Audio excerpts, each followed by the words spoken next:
Well, the Cowboys won, the Longhorns didn't, and I'm not too certain about the Aggies. Rocky's going to give our special guest some slack or flack or whatever you want to call it when it comes to the Aggies.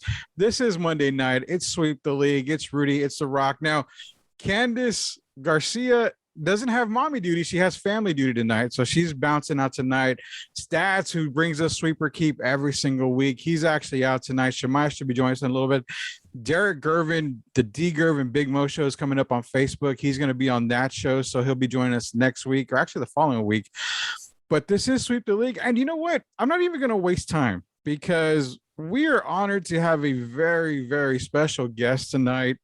It is the one, is the only Richard Oliver. Everybody knows Richard Oliver in San Antonio. I mean, he's covered everything from the NBA Finals, Pro Bowls, Super Bowls, and he's got to put up with one of my good friends, Hector Ledesma, week in and week out. Richard, it's an honor to have you on Sweep the League. Welcome to the big show. Yeah, hey, listen, when you told me, hey, look, Hector won't be on the show, we will talk about him, we'll abuse him, I said, I'm there. Just tell me when and where. So, we will try to keep it we'll try to keep it nice on Hector, because actually we've got Hector coming on in a couple of weeks. So whatever shots you fire. And he is the nicest human being on the planet, which really makes it difficult. He definitely is. But you know what? Whatever shots you fire, we'll have him shoot the shots back. We'll fire back at you. So we'll have a little war here, a little Sports Tonight war here. But Richard, again, thanks for joining us here on Sweep the League. Just want to give us a little bit of background. I know right now you're the director of partner and community relations for Visit San Antonio. Like I said, you were able to cover a lot of events, something that little guys in, doing the podcast thing and the media thing like myself and Rock are dreaming to cover. But give us a little bit of background on yourself so everybody out there in Sweep the League world knows about you. Absolutely. And actually, I left Visit San Antonio a few months ago. I'm now the communications director for the Alamo Dome, the convention center. Okay. I went back to the city of San Antonio. It kind of, believe me, it was a quiet little slide into a really cool job that the city had open. But yeah, I've been really blessed. I've had a wonderful career. I'm a South Texas kid. I grew up in Corpus Christi. I was the sports editor down there for a long time. Went to New York for several years and covered pro football. Was lucky enough to cover the New York Jets when Bill Parcells was the head coach, so that made it a lot easier to stomach with the Jets franchise.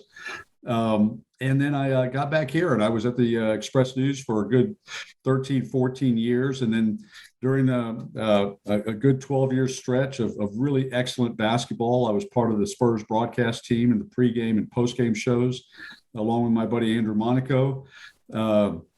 When Andrew left to become the voice of the Texas Aggies, I left shortly after, just because I changed jobs and had a 8 to 5, and those late nights were kind of getting to me. But and now I just have the real honor. We talked about Hector Ledesma. I do a couple of shows. I do one with Hector every week called Sports Weekly with Don Harris and Chuck Mickatinick and I, and Hector hosts that show. It runs on Saturdays on KCWX, and then on Sunday nights I do a WAI Sports Nation Overtime with Don and David Chancellor. So it's a wonderful kind of a balance of kind of my day job that I go out and get to be the communications director for two really great facilities. You guys know what's happening in the Alamo Dome lately. It's probably having its at almost 30 years old, it's having its best stretch ever, and I mean ever. And then of course the convention centers were fighting back from the pandemic and everything else. But anyway, that's kind of that's the quick version of all the things I've been able to do. And all I can tell you is I'm blessed to talk a lot of sports, and I just love it. And I think San Antonio is about to explode as a sports mecca, a sports destination. And I look forward to being a part of it.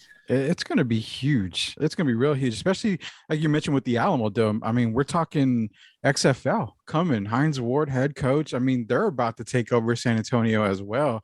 As far as the XFL goes, being that you're a part of the Alamo Dome, city of San Antonio, how much buzz has that been generating for the city of San Antonio? Well, I think so far, just on the early season ticket sales and folks who are securing seats for next spring, San Antonio's leading the league already, which shouldn't surprise anybody at all. I mean, the Commanders, obviously, folks showed that we want to have a team here in San Antonio, and we want to follow that team. I think anybody that goes to a UTSA football game these days, like Saturday, and sees just the magical things happening there. Anybody who went to Commanders games when they were here, you just know that a crowd in San Antonio, they love their football, and folks are just religious about it. They embrace it. They just want to be a part of the action, and I think the XFL is going to be a lot like that. And I don't mean with The Rock being a part of it and all those different kind of dynamics, which are kind of cool, but listen, all that stuff is just all buzz around it once the season starts and once they kick off. And Hines Ward and his staff and put together a team. It's going to be a lot of fun to watch how this city embraces a league that I think's got staying power. And believe me, that's saying something these days. We all know that. We've been through it. We've hosted a lot of teams and franchises over the years, but this one's got some money behind it, got some names behind it, and it's going to be fun to watch that evolve. Yeah, let's clarify something here. We're talking about The Rock, not the real Rock, Rocky Garza, but we're talking about that chump Rock, Dwayne Johnson. You know, that little chump over there. Well, wait a minute, I didn't know that. Dadgummit, I've been pitching. Rich, you got to understand. I've been getting text messages about people saying, "Can you hook me up with tickets?" Because I hear The Rock is in charge of the XFL. I'm like, it's a different Rock. It's not the cool Rock. It's that other Rock guy that's a actor. The other Rock. Yeah. But yeah, I'm excited for XFL coming. I was lucky enough to early in my my little media career, one of the things I was able to cover was the San Antonio Commanders, and just seeing that evolve, like the crowd there was awesome. They put on a fantastic, I'm not gonna say show, but a fantastic, they were fantastic for the city of San Antonio. I mean, they really came in, they really took the city by storm. It was sad that what happened with the Commanders, understanding the league was in trouble, from the get-go, from what I'm understanding, but hoping with the XFL has so much backing, and it does have the money. It has the star power behind it as well. Being former NFL players, of course, The Rock, with his celebrity status, I kind of agree. This is going to be a league in its own, and it's going to actually be very, very good for the city of San Antonio. We are talking to Richard Oliver. It's The Rock. It's Rudy Campos. This is Sweep the League. Comes to you every single Monday night. Don't forget, guys, Baller Boys podcast drops every single Tuesday night. Shemaya and Stats drop all the knowledge you need sports-wise. D. Gerv and Big Mo, that's Derek Gervin and Paul McKeskey. Their show, the D. Gerv and Big Mo show, every single Monday night on Facebook, Shemaya on the Beat Radio, and I Am Refocused Radio. Rock. So I'm going to tell Richard a little bit here. Rock was texting me like, you won't believe who I got. You won't believe who I got. I said, who'd you get? Who'd you get? He says, I got Richard Oliver. And I'm looking at my phone like, okay, you probably misspelled something. You're not talking about Richard Oliver, right? Like, you guys, former writer, you covered everything. No, I know Richard Oliver. I got Richard Oliver. All right, Rock. All right, we're good. I'm glad we're moving up in the world. We're moving way up in the world here. And he works cheap. Yeah. But we've got some sponsors, so I've got to get Richard, some Burger Boy gear or something for coming on, because hey, nobody told me I was getting that. We like taking care of our guests here. We like taking care of our guests. Everyone not named Hector Ledesma. We love taking care of our guests here. But Rock, you got something for Rich, because I know we had talked about it. You said had something you wanted to ask Richard. Yeah, before I, dog on him about his Aggies, I just wanted to kind of stay with the subject about you mentioned the XFL coming, and you had a good conversation on Sunday night that I texted you about, UTSA football. So what are some things, for the audience that missed that segment that y'all had, that y'all are doing to get that same excitement to get fans to go to UTSA games? You had Jeff Taylor saying we need 30,000 people to come out to the Alamo Dome, but you see more people excited about the XFL. What are some things that you've seen or heard that y'all are trying to do to get more UTSA people or more fans to come to the UTSA games? Yeah, and that was part of the discussion was, and I know there's been a lot of discussion about that discussion, but the idea was that, UTSA football, I think it's the greatest show on turf in San Antonio. I mean, and that game Saturday, you guys saw it. That finish was just magical. And how many times over the last couple of years have we seen UTSA have those kind of finishes under Jeff Traylor? I mean, this is great football, and it's electrifying, and it's all those different kind of things. And I think it's kind of captured the city, the folks who were there on site. Our point was it's time to get that message out. I think UTSA, God bless them. I mean, they don't have a University of Texas marketing team. They don't have a Texas A&M, and kind of the big boys of Division I football. They don't have that, and we understand that. But by the same token, Jeff Traylor, he might be a little frustrated. I don't know for a fact, but he wants those 30,000 people there. He wants the Alamo Dome, which is, of course, it's a dome. The sound really resonates in there. As University of Houston thinks we pump in a bunch of sound, whatever. But it's a great place for football in that regard. If you're backing a certain team in the Alamo Dome, you can affect things on the field because it's so freaking noisy, and it echoes. The acoustics are great. So of course, Traylor wants a great, loud UTSA crowd. And so that was part of our discussion, was the idea that, hey, UTSA, if they want to be a big time program, if they want to be a program of note, you've got to market it. You've got to, and not so much, hey, you've got to dish out money for it, which that would be nice. But again, they don't have that big time marketing budget like a lot of teams do. But media, do what they ended up doing. $10 tickets. Get the school kids there. They'll become UTSA fans 5-10 years down the road. Get the military involved. All those different kind of things. I think they're doing that. I think they're doing the best they can. But I just think UTSA is a better program than a lot of people are giving it credit to be. And I think last Saturday, those are the kind of moments, though, that'll drive it organically, which I think will make a big difference, of course. No, exactly. Yeah, it is. And that's just something that, I'm glad you pointed out, because the crowd, you've got the crowds that come in for those big games. I mean, you saw them traveling really well when they played against Texas. You've got, the game against Houston. You've got some big games on the schedule, but then you've got the little games that you don't get the same crowd there for. And I know you said there's a lot of stuff going behind the scenes, trying to rack up, the crowd, not noise, but try to get the crowds into the game. Right.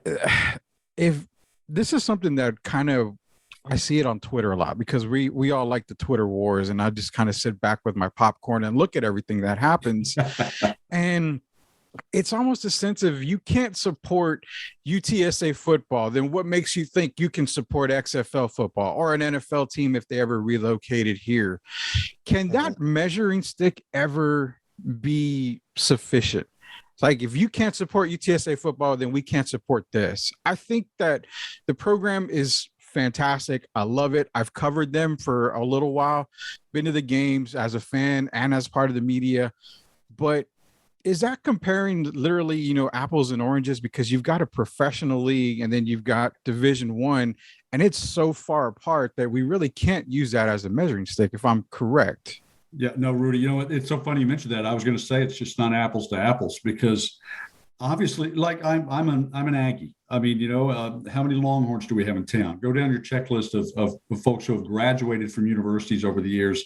UTSA, until, my wife's been a professor at UTSA for a couple of decades now. I mean, she has seen the evolution of that school and what it's done and the growth and all the different kind of things happening. But it's no longer a commuter school. I mean, this is a substantial Division I school, a Tier 1 university. So, but that's we've kind of arrived at that. So there's a lot of difference, I think, between being an XFL, let's say a pro football fan, to your point, and showing up to a San Antonio team, San Antonio whatever team with the I don't know what they're going to have, the cheerleaders on the sidelines and the fire and the smoke and confetti and whatever they're going to have, which you got to figure XFL is going to do all kinds of fireworks and things. That's different than UTSA. This is college football. And so what you're trying to do is you're trying to win over a fan base that has their favorites, that has their history.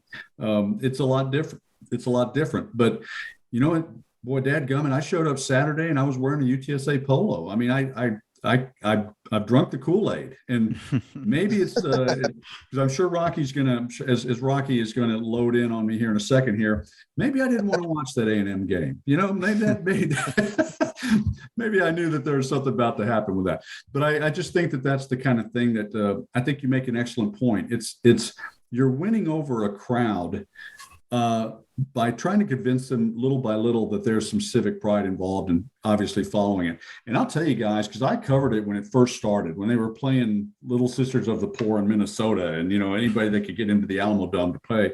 When Lynn Hickey just had this dream, just pounded away on the rock, trying to get that Division I program started, with the idea that it's important that athletics is the window to a university, and to build UTSA into the kind of university they want it to be, they needed football in her mind. It's a tough slog to do that. I mean, it's financially, as you guys know, it is an absolute hardship for universities to build those programs up and to get the fundraising and everything going, and to win over a local populace. And I think that that's where we're finding ourselves right now. We're in a crossroads, and I think it's a positive crossroads. And here's why: because over the last couple of years, Jeff Traylor has built a winner. He's built a culture. He's built something that kind of played out in the last minute and a half on Saturday, in another magical moment that everybody was talking about. It was a water cooler moment. And, and I think it wasn't my job. People were talking about that finish to that game. And you want to be a part of that. And so that's how it's going to happen. It's going to have to be, hey, that's our San Antonio Division I football team. We were the largest market in the country for years without a Division I football team. We're not saying that anymore. And now we're saying we have a Division I football team that's actually pretty damn good. So all those things add up, but it is kind of a different feel when you're pitching Division I football, college football, and the XFL, which is going to be it's going to be Barnum and Bailey circus week after week, in the best possible way, but that's the way it's going to be, I think. Yeah. And Rudy, to piggyback off Richard, if you didn't know, UTSA is in really good standings to be a group of 5 that could make one of those big bowls if they went out. I mean, you have Cincinnati, Tulane, and I forgot what other school. I remember seeing it on Twitter, but these schools are probably going to lose. And if UTSA wins out, they probably got one more tough game on the schedule. We could be talking about them in a New Year's Six bowl relatively. You know how big that would be for UTSA itself? I mean, there was a lot of people last year that thought UTSA got robbed, but that hype that Richard keeps mentioning that would bring the city is knowing they're going to a New Year's Six bowl, win or lose, you're still getting that that popularity in there. And all San Antonio schools, we should all support them. But like we said, this is a D1 school. They're going to the AAC, and they're going to be even bigger. So all San Antonio needs to support them if they want to keep moving on. I think if Rock was to go in the short shorts that he normally wears, that would draw a lot of people into the Alamo Dome. I'm thinking 40,000 easily. It'd be a viral video. Oh, it would. Richard, if you could just imagine the stuff that we have in our group chat for Sweep the League, we could definitely help UTSA get the crowd in there. It's just a matter of actually getting Rock to maybe do it. But I mean, we've even had him talking about coming down from the rafters in those short shorts he's got. Maybe, Rudy, you should say Rock will not wear these shorts if you come to the game. That might be 50,000 right there. So we could get a lot more people. We are talking to Richard Oliver. This is Sweep the League, and we talk XFL, we talk UTSA. Richard's done a whole lot, and I've got a broad question here before I get into the specifics, because right now San Antonio is at a war on the basketball court. And it's a war that I want to talk to Richard about in just a little bit. But with everything that you've covered, I mean, you're talking massive events, NBA Finals, World Series, just everything, Super Bowls. Which one event just stood out in your mind and stands out in your mind to this day? Like, you just look back like, wow, I was there. I covered it. That's going to stay with me forever. That's a great question, and let's face it, I'm old, so I've been around a few times. I've really been fortunate to cover Super Bowl, World Series, Daytona 500. A lot of different things over the years, and as a lot of veteran sports writers have. So I'm not saying I'm any more special than any of those guys, but I've just been around for a while. I love Super Bowls.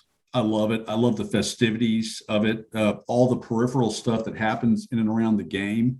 I can remember being in San Diego, and this band comes out, four guys dressed kind of bizarrely, and all of a sudden it's Kiss playing the pregame.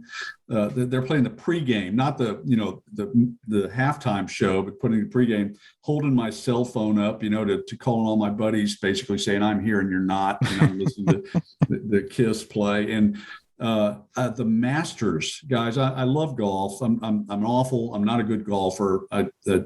My clubs are stuck in a corner somewhere because I'm so ticked at them. But because obviously it's the clubs that are bad, not me. So they're in the corner. But yeah, I love covering the Masters. I just thought that was one of those events that was just magical to me. Every blade of grass, so pristinely taken care of, gorgeous flowers and all that kind of stuff. And the golf was pretty good too. But I will say the one thing, Rudy, that gave me that has really electrified me over the years was boxing. Early on in my career, when I was in Corpus Christi back in, the 80s, I'll say 80s and early 90s, I was sports editor down there, but I covered boxing. And one of the things that was very interesting about that was nobody on the Caller Times, the newspaper down there, nobody on that staff back in the day, nobody wanted to cover boxing. And I said, I was a young Turk, just graduated from school. I said, I'll cover it. I'll be glad to. I don't know much about it and everything. I started covering it, and man, I tell you what, that sport, and I talk about it all the time to friends about if you're a writer or if you're a journalist, like you guys, even if you're in descriptive journalism, where you guys are now when you're doing your podcast and talking about stuff, and you want to put people in the front row, there's nothing like boxing. I mean, it has everything but sex. And I don't mean that to be flip and tantalizing. I'm just saying, but you think about it: violence, blood, drama behind the scenes, guys who have these tremendous stories. Just boxers come from backgrounds where they are literally fighting to better their lives, literally. And it's just a sport that kind of invites that kind of description. And I ended up when I was lucky enough to win a lot of writing awards, a lot of it happened by covering boxing, because you just are writing these stories that are just so compelling and everything, just on the face of it. Organically, they're just great stories. So the World Championship fights that I had a chance to cover over the years, the Tyson fights, things like that, Vegas, New York City, the Felt Forum. Those are the ones that I think really resonate with me. I've done a lot of other stuff, but this boxing was just such it's a sport that really kind of, and it's weird right now because my life has evolved and changed like everybody does. I don't pay attention to boxing much now. I don't write about it. I don't have a chance to. The Spurs took up so much of my time for so many years, those kind of things. So I haven't had the chance to do a whole lot of boxing. I don't know much about what's happening there with boxing, but boy, I tell you, in the 80s and 90s in Corpus Christi, when they had 7 nationally and world ranked boxers down there during that stretch, I got into boxing at a time when South Texas boxing was. Jesse James Leha was just starting up here, and a lot of Robert Quiroga, all those different kind of guys. That was the time for me that I really enjoyed. I'm sorry, that's kind of long-winded. No, this show is surrounded around you, sir. We want to get as much. My kind of show, the best show I like. Oh yeah. Now, like I said, when we have Hector on later, it's going to be like 5 minutes. I'm like, bro, you talk too much, man. You got to settle down with that. I don't need all these answers. You mentioned boxing, and it's kind of funny because we love covering everything here. We talk about NFL, we talk NBA, we talk just about everything, but our latest niche has actually been in local boxing. We've covered the last 3 big TMB events. We're going to cover the next one in December. Mm-hmm. So we're watching, and I've told these guys, and they know, you're watching the future of boxing come up through the ranks. And we've built some really great relationships, to the point where we've, talked to Jesse James Leha recently. This next event, actually, the main event is Frank Gore, former San Francisco 49er, is going to be the main guy. Wow. So he's actually coming up in the boxing ranks as well. So these events are good. And I agree with you. We love covering them. We've been actually hitting really good marks on them. And boxing is, for a while there, it kind of dipped down. It really did. Mhm. Yeah. I was a huge, Julio Cesar Chavez fan, Trinidad, just guys like that from back in the day. And then it kind of dipped, and then now it's coming back up. So I agree with the boxing coverage. I love it to death. And Tyson in person, I want to share this with you, is that Derek Gervin, who is brother of George Gervin, former NBA net Derek Gervin, always tells me that when Tyson fought Holyfield, he was the only one in the Nets locker room that was taking Evander Holyfield. Well, it so happened to be that Mike Tyson was at the game that night, walked into the locker room and heard that somebody took Holyfield over him. And Derek was reluctant to raise his hand when Mike said, "Who took Evander over me?" And he said, "I did tell him I took him, but I'm not gonna lie. I put the chair in front of me and I kind of stepped back, like, don't hit me, please." But that's a story that he's always told us before. But man, it's seeing guys like Tyson and stuff. Yeah. That's got to be huge. And yeah, I mean, everything that you have covered, I would have never guessed boxing would have been the number one thing. I mean, that's a surprise to me, to be honest with you. Hey, listen, I was lucky a couple of weeks ago. I was named to the Texas Boxing Hall of Fame in the media category, which was just, I was just bamboozled by that when they called and told me. I was so excited about that, and because of those times that I covered boxing at a time when it was so big. But to your point, Rudy, you could imagine at the time I was covering boxing, it was Marvin Hagler against Thomas Hearns, marvelous Marvin Hagler against Sugar Ray Leonard. It was Corpus Christi was getting all these Saturday afternoon fights back when the networks used to do it.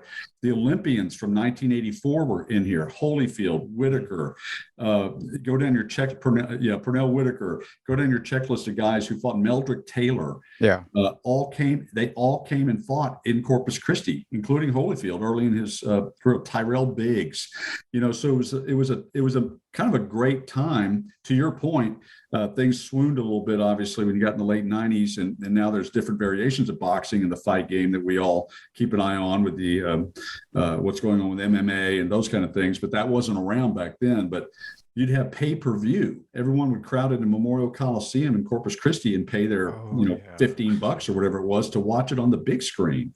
So I feel like a dinosaur talking about that stuff, because you guys were twinkles in your parents' eyes at that point. But it was just those were kind of fun. But that actually added to the electricity before you were seeing this fight, where you had to work to see it, and which made it so much. When you sat down, you felt like you were part of something that a lot of people weren't being a part of, which wasn't true per se. But boy, I tell you, boxing took me to Puerto Rico. It took me all over the country, to Los Angeles, to New York, and it was so big in Corpus Christi, guys. You picture Corpus Christi, the Caller Times. It was not a big paper, obviously. It's Corpus Christi, Texas. There were a couple 100,000 people down there. That paper was flying me around the world to cover boxing, because it was just so important to the population down there. And so, yeah, I was really blessed and lucky. And then there's no other way to describe it, because I got in on the front end of a really explosion of sports back in those days of boxing. Yeah. I'm going to let my age go, because I know Rock's probably got to leave here in a little bit, but he was probably another question or two. But I'm going to let my age go. When I was getting into boxing, Richa, you probably remember this. This is going back, because I have lost weight since, for a few years now. I've lost a lot of weight. But back when I was eating in my prime, is what I like to call it, you would go to Church's Chicken and get the cup, the large cup. It would have Hagler and Leonard, or it was, Nomas, Duran and Leonard. I mean, it was on the cup. And I'm like, you just mentioned all these fighters. I'm like, man, I remember walking down the street over on Culebra, and there's a Church's right across from me. And I would always grab the large cups, and we'd always used to have those cups, man. That's how old I am. Holy cow. Good. I feel like I'm okay. Good. I feel like I'm talking to somebody who knows what I'm talking about. Yeah. Oh God. What do you got, Rock? Oh no, kind of just to stay in the same area. I want to know, who was the one athlete that like you covered or saw in person your whole sports career where you're like, holy shit, that's them. Like it was like your first, I guess your first moment, or you're just like, oh my God, this is them. Okay, I've got the greatest story, and again, sometimes in life there's just things that happen that are just kismet. And Rock, let me tell you, I was sitting in Atlanta at the Super Bowl one year, whenever that was. I guess it was must have been 1999, 2000, somewhere right in there. And there was a fight on that night, like 2 nights before the Super Bowl itself. And we're already there doing advance work. I was working for a newspaper in New York. And so we're all sitting kind of in this media room. It was a large room, kind of a conference room in the hotel. And we were watching, and I believe it was like going to be Iran Barkley against, I don't know, somebody. And so it was the big title fight of the week. So I'm sitting there, and all of a sudden there's this commotion. There's like 50 of us in there. There's this commotion off to the side. And I look over there, and there's this old man, African-American gentleman in a chair, literally like a sofa, like a small sofa. And there's like 3 or 4 guys carrying him into the room and he's sitting in this thing, like kind of a little throne, like sofa thing. And it was Muhammad Ali.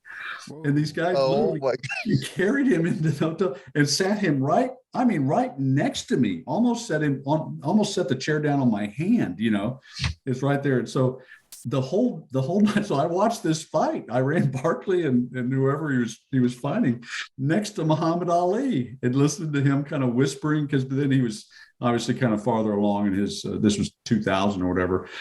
So that was magical for me. But the other one is and I love Nolan Ryan. I just when I was a young Cub reporter at Texas A&M, the Astros at the time, and we're talking about the Astros and Phillies in the World Series in 1980. It was the Phillies and Astros in that great National League Championship Series, and maybe one of the best playoff series of all time. And Nolan Ryan was on the Astros. And so I was just awestruck, because it was Nolan Ryan even back then, back in 1978, 79, 80. And he treated me so well as a young reporter, answered my questions, did all this kind of stuff, that I always adored Nolan Ryan. I just worshiped that guy. I named my son Ryan, and my wife, I got to name my son, and I didn't want him to be Richard Oliver III, because I'm Richard Jr., because Richard III is an insane king of England. So I always said, I'm not going to do that to my son. So I named him Ryan. But anyway, but since then, if you guys remember, just a few years ago, Big League Weekend came to San Antonio, and they actually put Major League Baseball in the Alamo Dome. And I was those guys who were with Ryan Sanders Baseball, for some reason, they came to me and asked me to moderate the big league. They had a dinner the night before the Big League Weekend games. They'd have a dinner, and it was Nolan Ryan with other players from the past, and I got to know and meet, and actually I would dare say he knows my name, which makes me very happy. But I sat with Nolan Ryan and Gaylord Perry and Lou Brock, and then the one year it was Nolan Ryan and a guy named Pete Rose, who was a pretty good player in his day. He's okay. He's all right. Which, by the way, guys, if you ever want to YouTube something, Pete Rose, Nolan Ryan, Big League Weekend, you've got to watch it on YouTube. Pete Rose had Nolan Ryan weeping, crying so hard, laughing at the things he was saying. A lot of it improper, but it was just so much fun. I might as well have been a potted plant on the stage, because I asked like 2 questions and then they just went after it with each other. It was a lot of fun. But that was, and again, I'm being long-winded because I'm talking about me. But Nolan Ryan to me is just a class act, a great guy, and I've always just felt so blessed that my path intersected with his in some way, because it just he meant that much to me as a young man. The Ryan Express, man. Could you hit a fastball off of him? Oh God, no. In fact, back then when I was in college at A&M, you guys will appreciate this. They let we were student reporters for the student newspaper. Well, the guy, Rob Matwick, who's now with the Rangers, but Rob Matwick was the media guy with the Astros back then. He let us sit. You could bring a Polaroid camera and just say, I'm taking pictures for the student newspaper. And he'd say, okay. He would sit you in the photo bay at the Astrodome, in the photo bay, which was right next to the dugout. And I sat down in the photo bay for game after game, especially with Nolan Ryan pitching, And let me tell you guys, he would. It's legendary, of course, how he would grunt and kind of do some kind of a guttural growl when he threw a fastball. Mm-hmm. And when he didn't get the pitch, when he didn't get the call from the umpire, he would just shit, I won't finish it, but he would just let the umpire know. And he was just a big old country guy who could and had thighs as big as tree trunks, and learned early on that pitching was all about the legs. And this is a guy who, until the very last month of his professional pitching career, 27 years, never was on the disabled list, not once. But yeah, you got to watch him from the field. Can you imagine down there listening to that ball hit that mitt? Ouch. That was.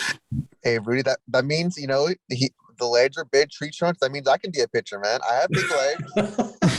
That's my calling, Rudy. Hey, you have T-Rex arms. You got to have longer arms. Hey, I got the velocity with my legs, Rudy. It's all right. All about the legs, man. Well, it's about the legs, but you got to have some kind of arm length as well to get that ball across the plate. Hey, Jose Altuve is 5'6". He's on the Richards Astros. If I get built, I can make the Astros possibly. You never know, Rudy. That's right. That's right. But staying with the Astros, Astros Phillies, man. I mean, how confident are you feeling in the Astros, and what's your prediction? I'm feeling confident, and I felt confident last year, and the Braves were a team that was kind of just on fire at the right time.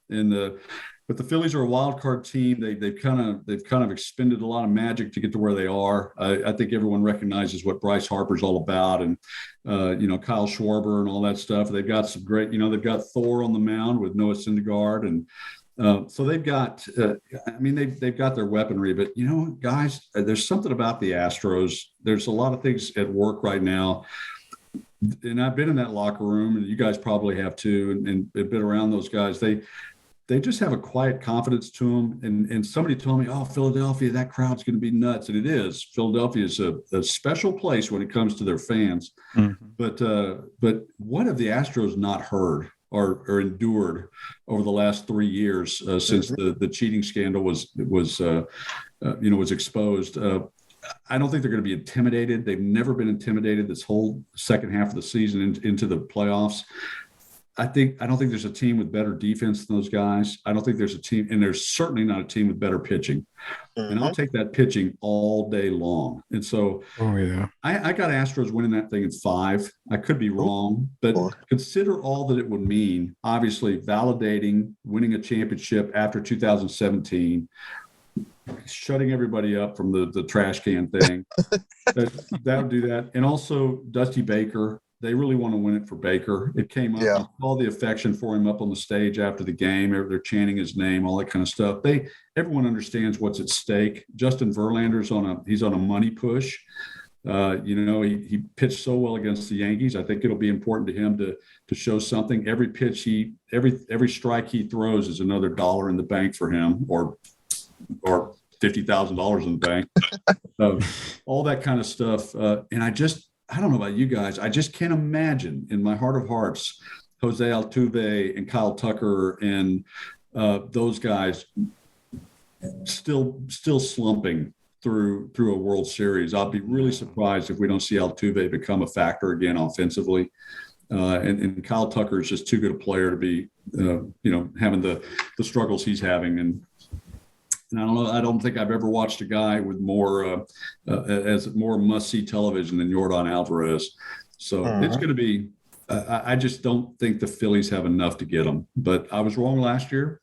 I'm notoriously bad at predicting things. So I predict. Let me put it this way, Rocky. I predicted the Aggies would go 11-1 this year. Just a bit outside on that one. It's not that bad. Rock had the Longhorns going undefeated into the college championship. Oh, man. Wow. He also has the Cowboys going to Super Bowl. I don't get that. Yes, sir. No, well, 4th best record in the NFL now. So yes, sir, Rudy. We them boys. Yeah, I have to get that every single Monday. Even when they lose, I still get the "We them boys" type thing. I don't get why. Got them right where we want them. Right where we want them, Rudy. Rock, are you you have to sign off, man? Because I know you got an XFL thing to get to. No, I do, but I just want to, just to say, how about them Aggies, Richard? Oh, right? here we go. Here we go. 3-4. This guy said, having to pay Jimbo all this money to be 3-4 in his 5th year. I just love to see it. I'm a UT fan and UTSA fan. UT is overrated every year, but gig them, right? Hey, let me tell you, Rock. This is like kicking a mugging victim. What you're doing right now. Oh, man. We Aggies go into every year, walking down the street, cash just coming out of our pockets, confident, thinking that everything's going to go well. And about midway through the year, you're bleeding in a ditch somewhere, and people are stomping on your head. It's just, I just know you were just hiding away from your friends when y'all lost to Appalachian State. Oh my God! You didn't want to see anyone from the road. And I don't blame you, man. I mean, not good. That was just not. Rock, we want Richard to come back one day. Not never come back. Hey, Rudy, it can't get any worse. Trust me. That was a bad week. It was a bad week. I just and here's the thing, and I'm tired. I don't know about you guys, but I'm tired of firing coaches all the time. 100%. I'm just tired of it, and I know that the comparisons are in there, and I'm making the same comparison. I mean, Kevin Sumlin was 2 games better at this stage than Jimbo Fisher. But do I really want Kevin Sumlin as more than Jimbo Fisher? I don't know. Who are we going to go out and get that? I don't know. You don't want Kevin Sumlin. I don't want Kevin Sumlin. Arizona didn't want Kevin Sumlin. I think this is a bad year, Rudy and Rock. It's just one of those years that just I don't know why it goes sour at A&M, why we build ourselves up like that and then things just go. But I appreciate and I love one thing is I appreciate and love the eternal optimism that we have in College Station. Very loyal to the brand. I mean, we drink that maroon Kool-Aid every year, and I love my school. I love my alma mater, and I love that kind of stuff, the traditions, and just the focus on the aspiration to be something better than we are. I mean, I love that. I mean, I love that we talk a big game and hope a big game, But Rock, to your point, man. But I will say, I mean, at least A&M goes in knowing, okay, the battered Aggie syndrome is going to kick in at some point. But University of Texas, I say it time and time again, and I think it's important. I think it's important that UT is good. I think that it's important to the state that program is a good, solid program. It is the most underwhelming program in the country, underachieving program, and I don't know why. I have no idea why.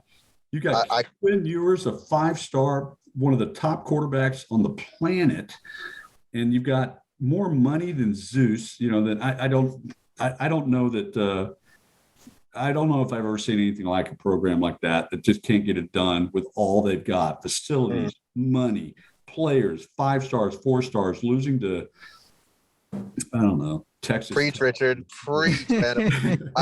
I mean, if A&M and at least A&M, we know we're going to crater at some point. We know it, Yeah. It's like it's always like, no, we're back. If UT and A&M play today, who's winning? Honestly, I think UT wins it. I do. That's what I love to hear. I love to hear. But I will say A&M's defense has gotten pretty stout. They're pretty good. And I think UT's got some huge holes in that defense. But I don't know if A&M has the offense to beat UT right now. But what do I know? I don't know. It might end up being a 9-6 game or some ridiculous thing like that. I will say that takes a lot of balls because I'm a Tar Heel. I'm just bred in Tar. The only college I applied to outside, the only college I applied to coming out of Central Catholic was North Carolina, and they denied me before I could even mail the letter off. The application, they denied me. But getting that denied, like, you're not, UNC material, I'm fine with that. But I could never give a compliment to any Duke Blue Devil out there for any reason, like at all. So hearing you give a little bit of compliment to the Longhorns, it's like nails on a chalkboard for me. I can't do that.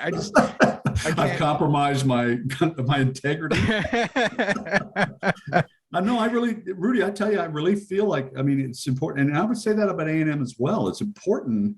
God bless TCU. I mean, I'm glad they're the best team in the state of Texas right now, but University of Texas, I mean, Texas football, and I mean the state of Texas football, is in a weird place. I mean, we just should be a lot better. And I think UT, when I praise UT, I just think that they have a shorter way to go to be something special in the Big 12.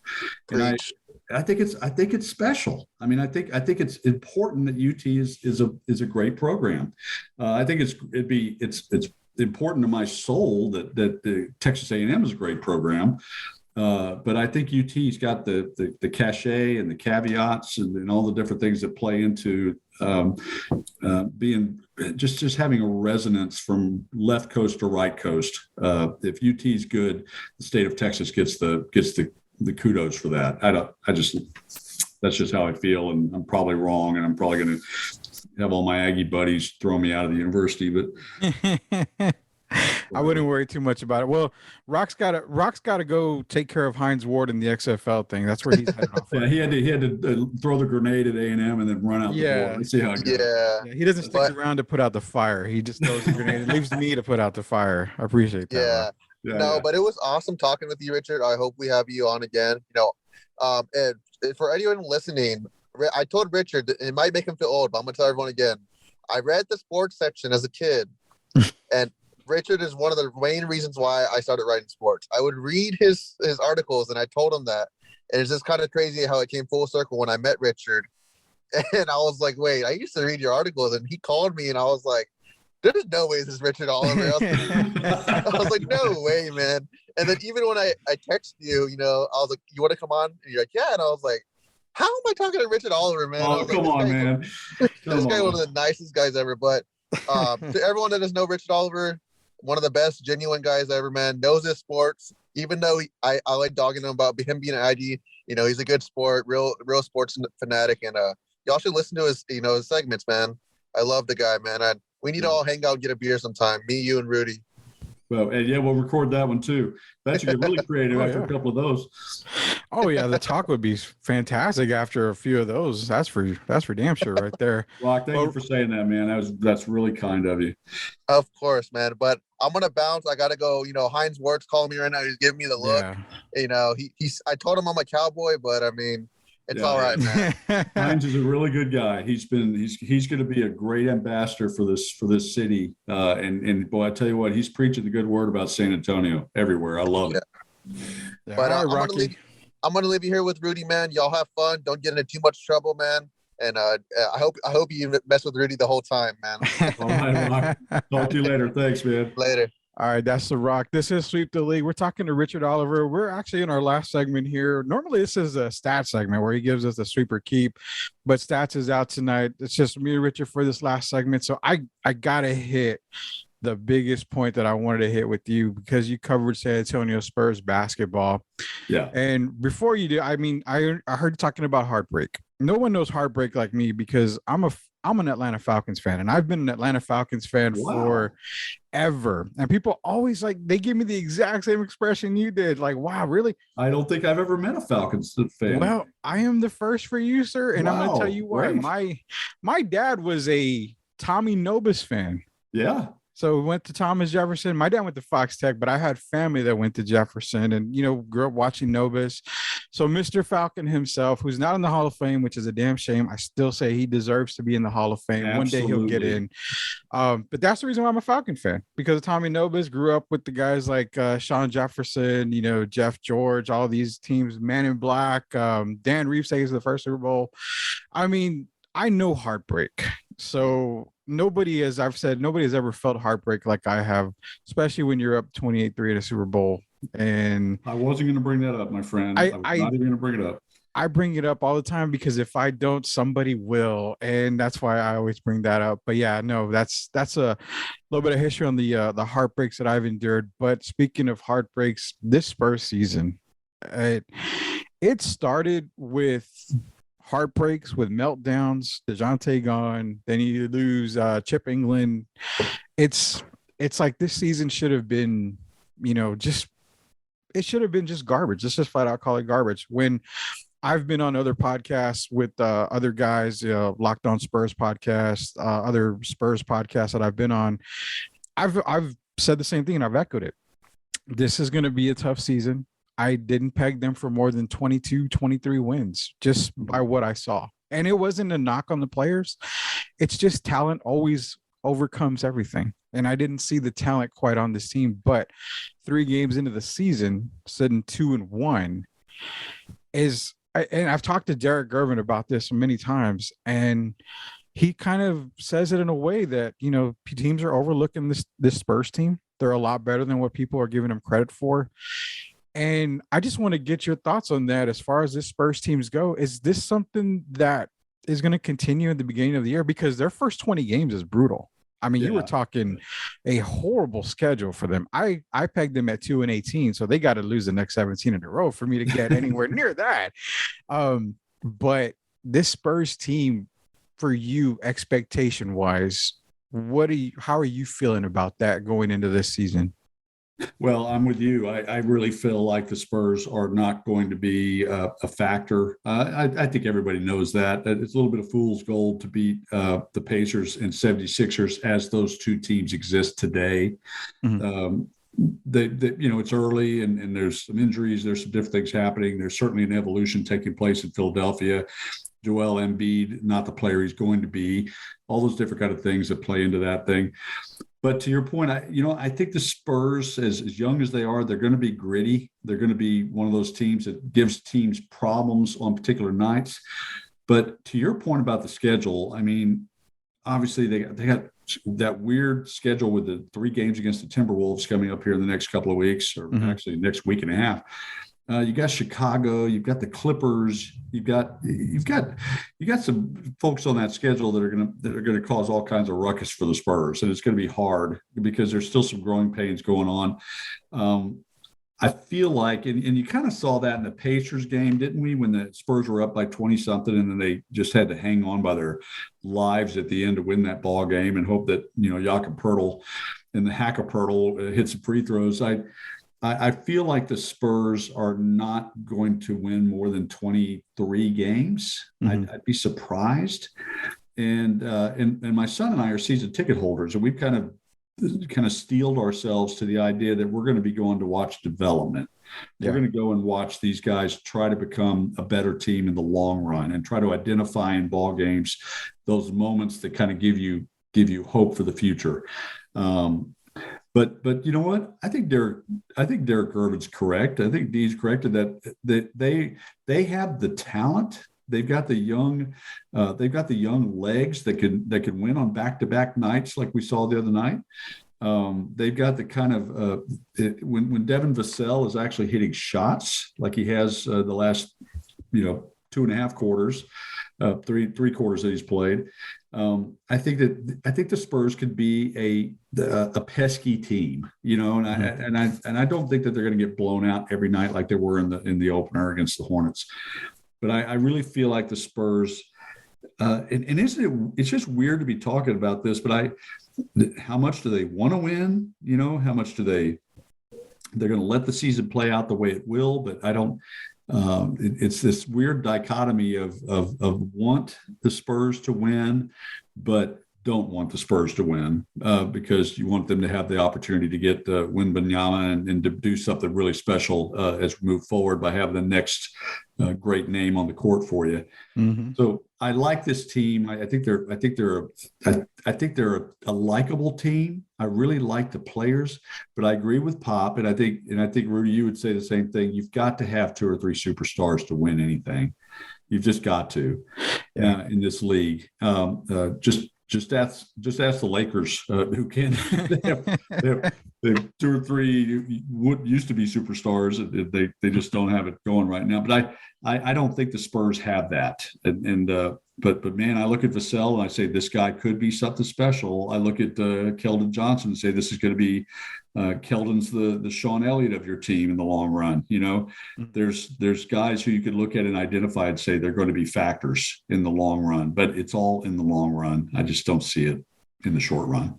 Yeah, and looking at the standings now, I mean, even if you go to the East Coast, I mean, you're just looking at teams like Charlotte in third, Cleveland in fourth. I mean, Washington sixth. These teams don't have major superstars. I mean, you can call LaMelo Ball for Charlotte one, but he's out with injury. So, Mm-hmm. I mean, that's where I'm kind of liking this NBA season is it's kind of wide open this year. There really isn't a clear-cut favorite because we're not seeing teams dominate. I mean, you can say Milwaukee, but they've had a little bit of a rough path at 2-0. I mean, Mm-hmm. the only team that looks legitimately good, surprisingly, is the Utah Jazz with, Laurie Markkinen, Jordan Clarkson, even Colin Sexton there. And I was kind of joking around with one of my buddies saying that Danny Ainge is a little pissed off and about ready to trade more people to make that team a loser so they can get into the Wemby sweepstakes. But the one point I wanted to ask you for the Spurs before we head off here is the sweepstakes. Mm-hmm. The whole quote unquote thank you for Wemby, and you've got Scoot Henderson, you've got Nolan Smith, you've got a lot of great prospects out.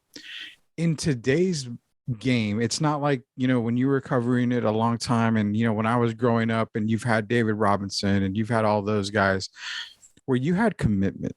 Because people can say, well, Tim Duncan was Spur in and Spur for life and all. But what people fail to realize is even Tim was about gone for a Mm-hmm. moment there. So Yeah. I get now that the NBA is about marketing. You don't see these big guys, Kevin Durant or anybody, sticking around teams very long because it's what can this city, this organization do for me? So drafting a guy like Wemby, it's really no guarantee that he would stick around after maybe his sixth year with the Spurs. Yeah, that's a great point, and I don't know how you combat that. We're not a big market team in that regard.